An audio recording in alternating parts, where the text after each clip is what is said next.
C'est avec un profond sentiment de responsabilité et d'espoir que je prends la parole à l'occasion du lancement de ce programme de formation consacré au renforcement des capacités des partis politiques en Haïti, en prélude à la grande échéance démocratique que notre pays attend. L'organisation d'élections libres, crédibles et démocratiques, ce pour mettre un terme à ce cycle de transition à n'en plus finir en Haïti. Depuis 9 ans, la société haïtienne traverse une situation extrêmement difficile, marquée par l'absence d'élections. Or, l'organisation d'élections à des intervalles réguliers est l'un des indicateurs clés pour évaluer la démocratie dans un pays.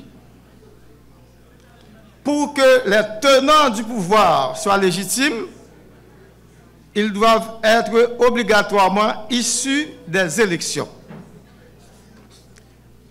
Dans une société comme la nôtre, confrontée à de nombreux défis institutionnels, économiques et sociaux, les partis politiques restent et demeurent les piliers de la représentation citoyenne, les médiateurs essentiels entre l'État et la population. Ainsi, renforcer les partis politiques, c'est renforcer la démocratie elle-même. Car la démocratie ne se résume pas au simple exercice de vote.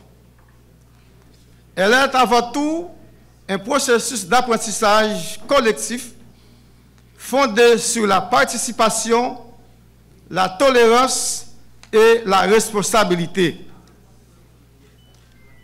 Ce programme s'inscrit non seulement dans une démarche de consolidation institutionnelle, mais aussi de préparation éthique, technique et responsable des acteurs politiques à la compétition électorale.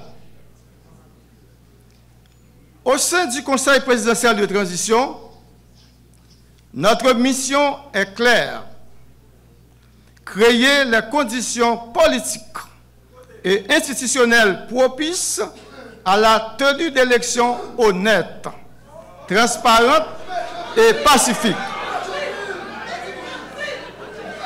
En ma qualité de porteur du chantier sécurité, justice et état de droit, je mesure pleinement l'importance d'un cadre légal solide, équitable et modernisé. L'état de droit doit être le socle sur lequel repose tout processus électoral, car il ne saurait y avoir de démocratie sans justice, ni de légitimité politique sans respect des règles du jeu démocratique. C'est pourquoi ce programme de formation que nous lançons aujourd'hui vise à renforcer la compréhension du cadre juridique électoral chez les acteurs politiques, promouvoir la gouvernance interne démocratique au sein des partis, encourager la participation des femmes et des jeunes dans la vie politique, sensibiliser aux valeurs de tolérance, d'éthique et de responsabilité dans la compétition électorale, appuyer le renforcement des capacités techniques des cadres et des équipes de campagne des partis politiques, favoriser le développement d'une plateforme numérique d'enregistrement des partis politiques et de leurs membres afin d'assurer une meilleure transparence, une meilleure traçabilité et une modernisation du système politique.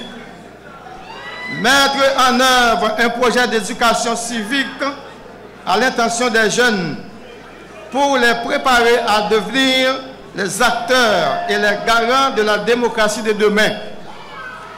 Et enfin, soutenir la promotion des activités électorales visant à renforcer la participation citoyenne et la confiance du public dans le processus démocratique. Ces sessions de formation, élaborées avec les concours d'experts nationaux et internationaux, ne se limiteront pas à la théorie. Elles mettront l'accent sur la pratique démocratique au quotidien, la communication politique constructive, la gestion éthique du pouvoir et la prévention des conflits électoraux. Elles s'accompagneront également d'initiatives numériques et civiques afin d'adapter nos institutions aux exigences de la modernité et de l'inclusion. Notre pays a trop souffert de la division, de la méfiance et de la violence politique. Nous devons désormais changer de paradigme.